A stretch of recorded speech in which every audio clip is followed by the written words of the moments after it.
Man, I've been sitting here for like an hour trying to figure out how I'm gonna start this video. And I just been feeling like,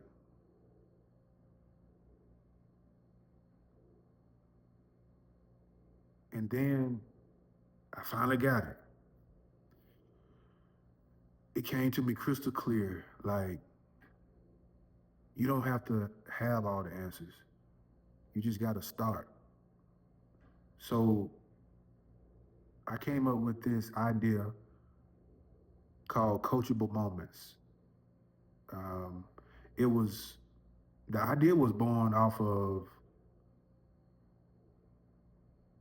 the fact that I'm a dad and I have two kids. I have two boys that mean the world to me. And I wanted to make sure that if nothing else, if I did nothing else in this world, that I equipped them with as much wisdom and guidance as I could. Because life, it be life in sometimes. And I didn't really have a lot of resources, a lot of tools that I could leverage to get my way out of some of the situations I found myself in. And I paid the price. I paid the price. A lot of hard knocks on this journey of mine. And I'm still making some of them, still making some bad choices. But I realized that my bad choices could be instruction for somebody else. And I wanted to make sure that the two most important people to me understand the why behind some of the things I did, some of the choices I made, and have a little bit more insight on the decision that they would make if they were to find themselves in the same situation. So coachable moments came strictly from the love that I have for my two boys. And um, a friend of mine told me, you got to share a lot of the things that you've gone through because you never know who you could reach if or who could benefit from some of the things that you've gone through. So I decided to document a lot of lessons that I learned the hard way so that you all don't make the same mistakes that I did. So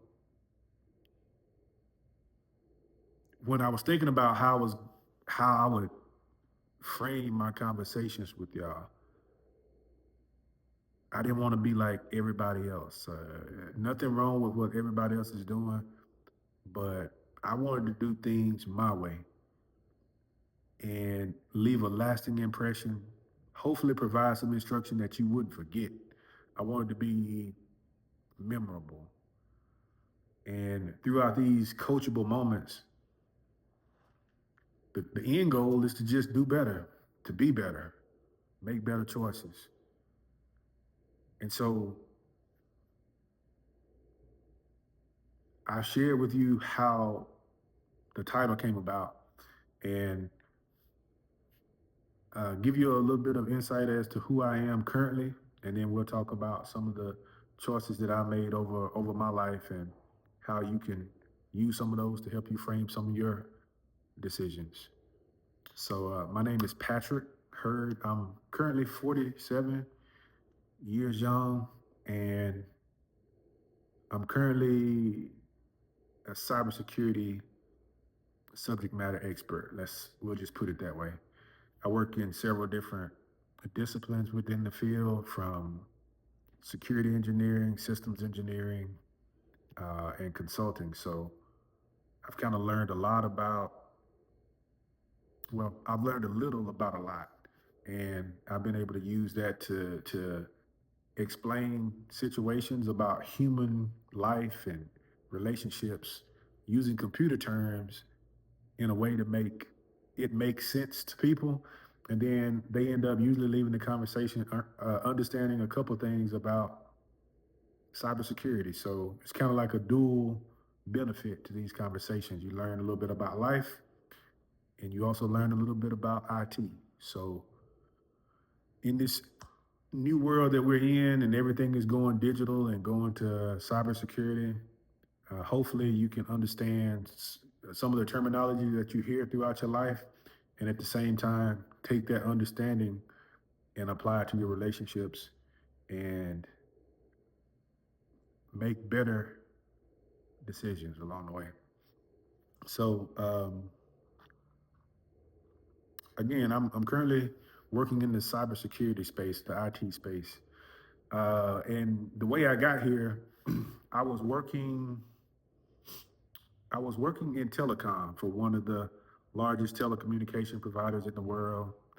They also do satellite TVs, uh, and I'll tell you a little bit about the name of the company. You don't have to be a rocket scientist to put two and two together, but I learned I that was my introduction into the technology space, and it also helped me with my interactions with people. So throughout that job, I learned to interact with all different personality types. I've had positive conversations. I've had negative conversations. I've had heated, upset customers. You name it. I've dealt with it, and being able to stay grounded and stay centered was one of the things that I was able to practice in that role that equipped me for leadership and basic the consulting piece of what I do in the cybersecurity space now. Because just like the telecom industry, the cybersecurity space, I deal with a lot of people, a lot of different personalities, a lot of different demeanors, some pleasant and some not so pleasant. But because of my past experiences, they prepared me for where I am currently.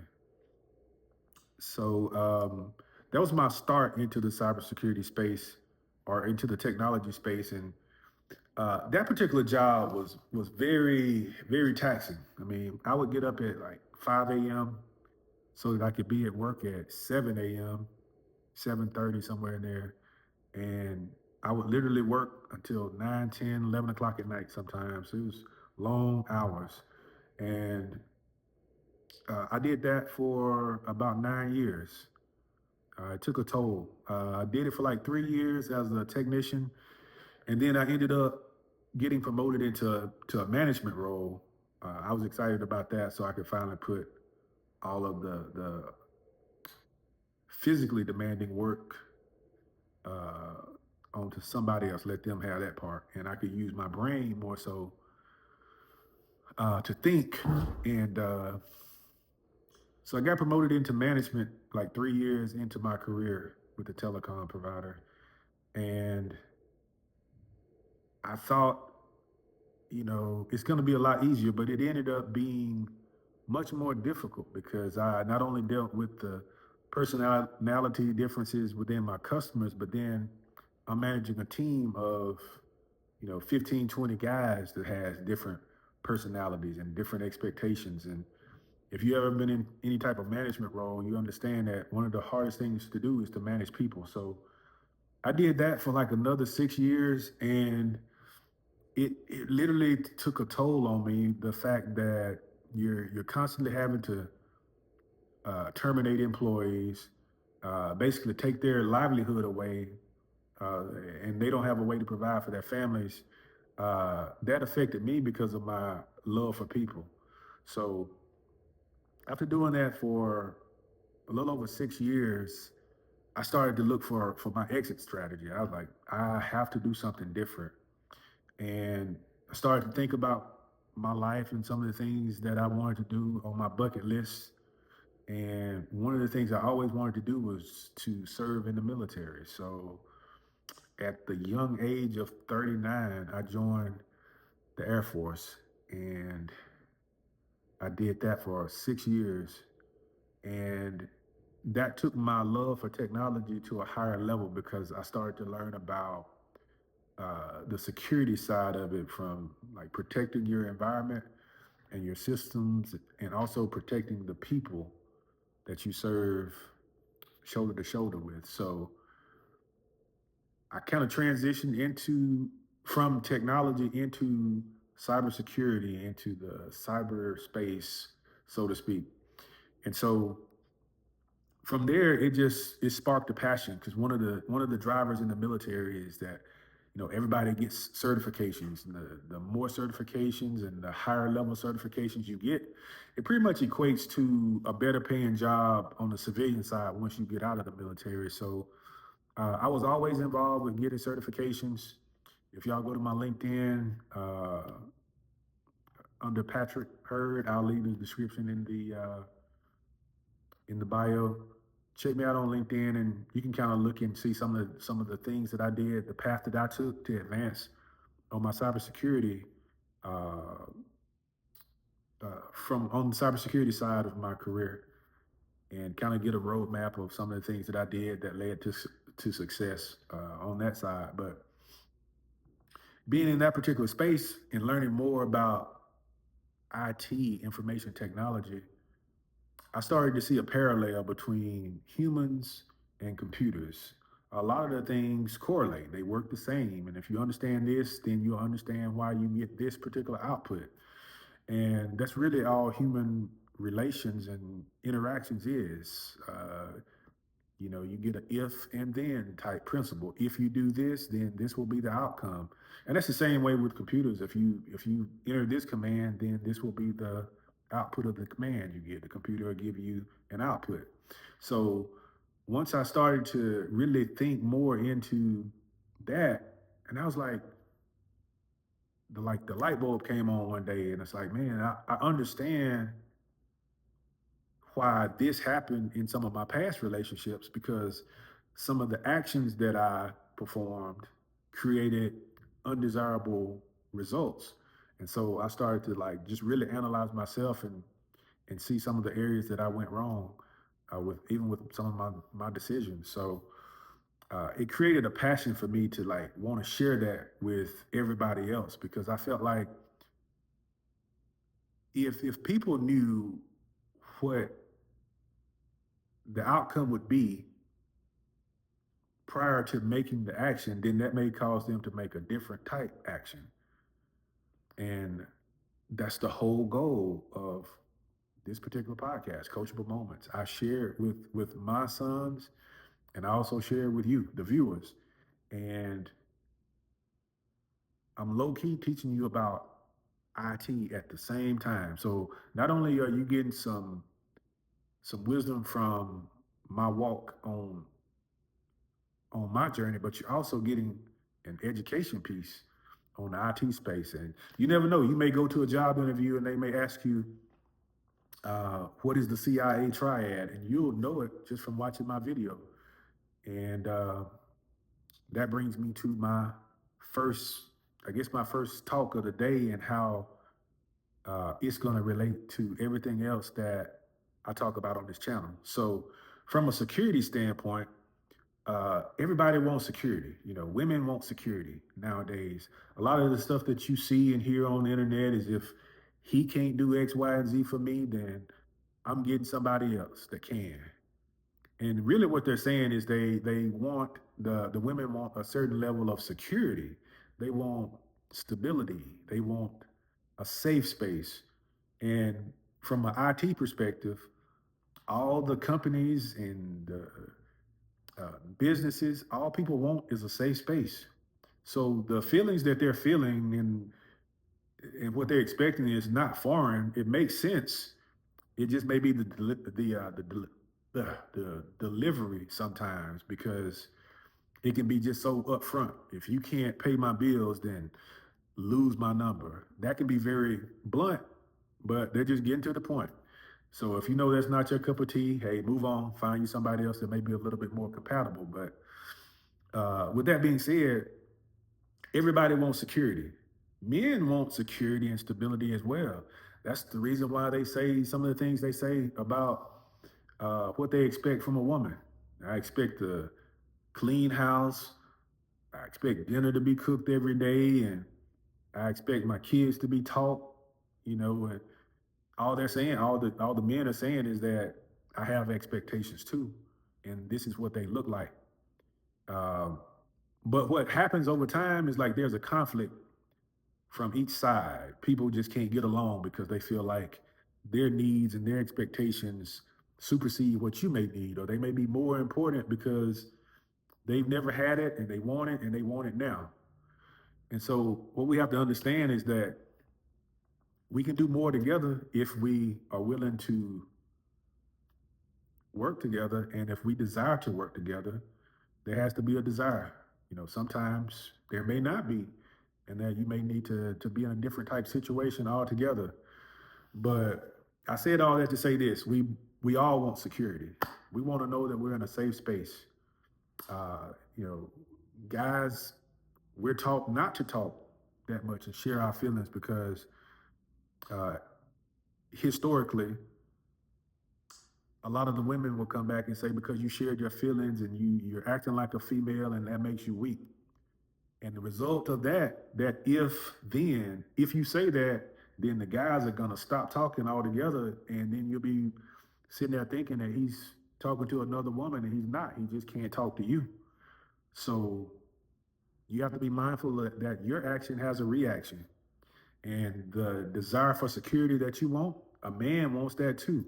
For a man, security is that ride or die. That woman is going to be down for him no matter what. The woman is not going to talk about him behind his back. The woman that's going to defend him to the end, whether he's right or wrong.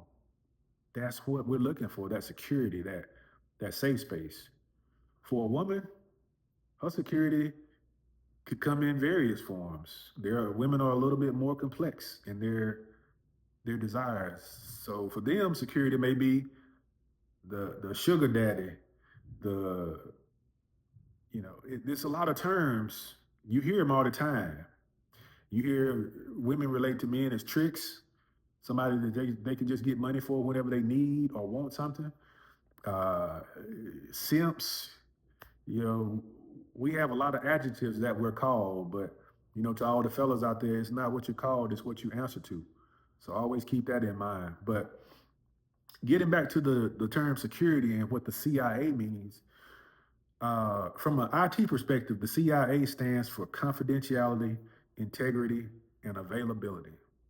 And the reason why a lot of your relationships don't work, you're missing one or all of those principles.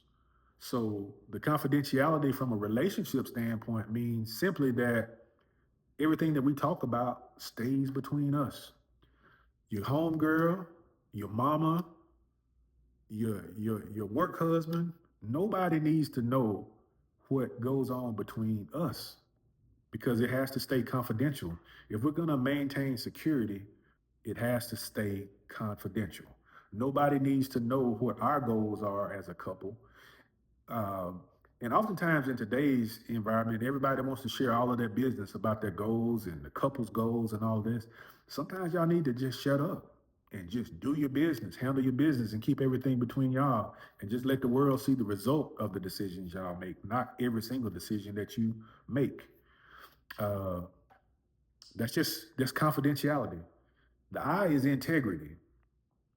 We struggle with that sometimes because we have flaws in this body, in this flesh.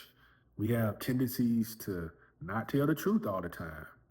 We have tendencies to keep secrets. We have tendencies to act out in bad ways. All of those things which are built into this flesh are what's called sins. Sins take away the integrity from a relationship because all of those tend to hurt the other person.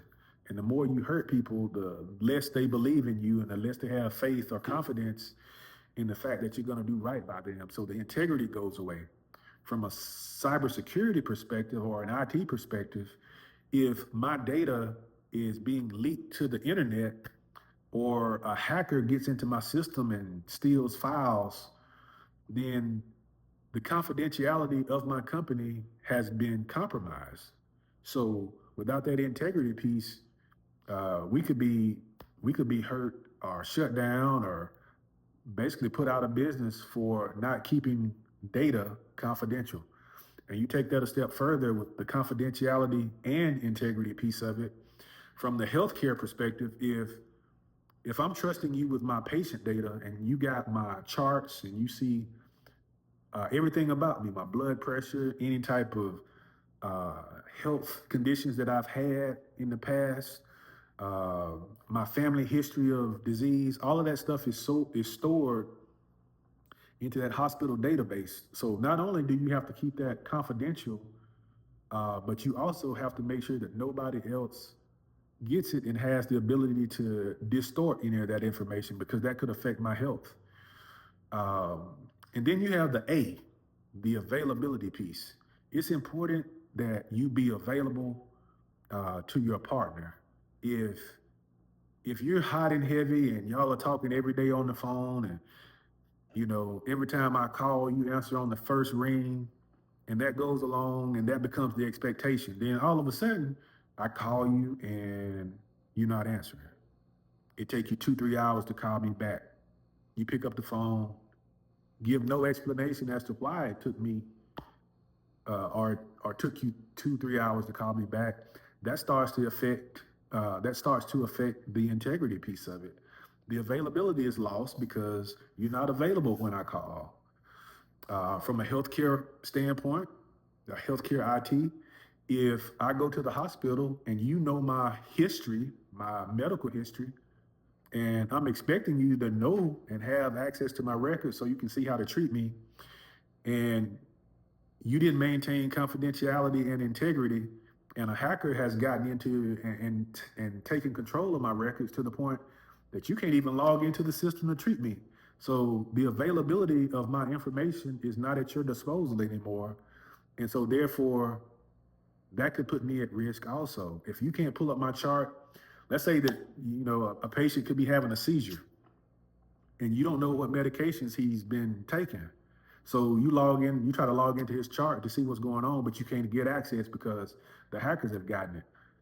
Well, as a professional, you've lost availability, which affects your patient now. You don't know whether to give him more medication or to increase his dose because you don't know what he's been on. So all of those different areas of security, the confidentiality, integrity, and availability is so important from an IT perspective, but from a relationship perspective, if I can't trust you with sensitive information, and if you're not gonna maintain the integrity of that information by making sure that what I told you is what you tell me back, I know y'all have seen that example where people are standing on line and that person, the teacher will whisper something in a person's ear.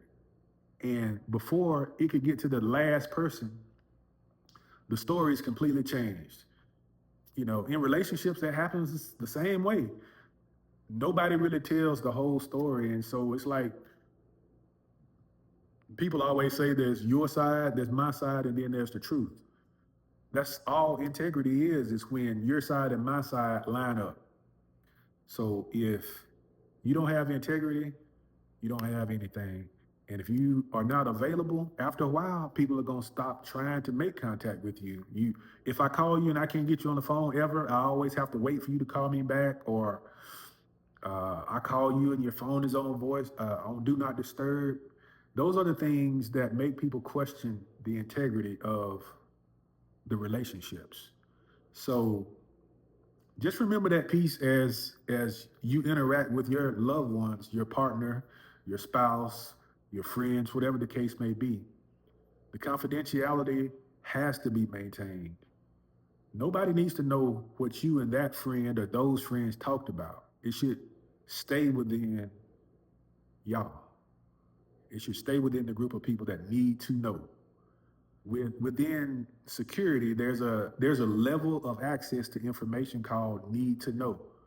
And a smart company would only allow each of their employees to access information that they need to know. Because the janitor doesn't need to know the launch codes to the missiles. All he needs to know is the door code to get in, to get the broom and the mop, if you understand what I'm saying.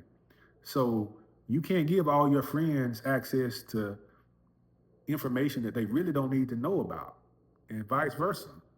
Some of y'all tell your spouses and partners information about your friends that she doesn't need to know. She doesn't need to know everything. What you know about your homeboy, your wife doesn't need to know all of that, because what tends to happen, there tends to be bleed over, and people will start labeling you based off of what your friends do. And that's something that you definitely don't want in a relationship, a healthy relationship. So that's it. Lesson one. It all starts with security. If I can't trust you, I don't need you. If I can't trust you to keep my business secure, we don't really have nothing to talk about. I'm gonna be very quiet around you. Um, I recently heard in an interview that I think 50 Cent did, where he talked about he had went around somebody, I can't remember who it was, and they started asking questions about information that they didn't really need to know. It wasn't their business. So the first thing you think about, and he said it on that episode, that he started to question if that person was wearing a wire or something like that, trying to set him up. So don't be snooping and digging for information that you don't need to know. Stay in your lane, maintain the confidentiality, the integrity, and the availability that you have to the person that you're in relationship with. And if you do that, at the end of the day got to end, but at least you'll have the security and the peace of mind with that person still intact. So that was lesson number one about security. That's the beginning of everything. If you don't have security, you don't have anything. So with that being said, I wish you all nothing but the best. I just ask simply that you subscribe to my podcast, share it with a friend, and leave a comment if you gained any value from what I've shared. And if you have any questions or suggestions for other episodes or topics that you want me to talk about, as I'm doing this relation between IT and human relationships, leave it in the comments. I'll do my best to respond to everything and provide you with what you're looking for. So with that being said, this is Coachable Moments. I'm your host, Pat GPT, uh, better known to everybody else simply as Patrick. So thank y'all for joining. We'll see you next time.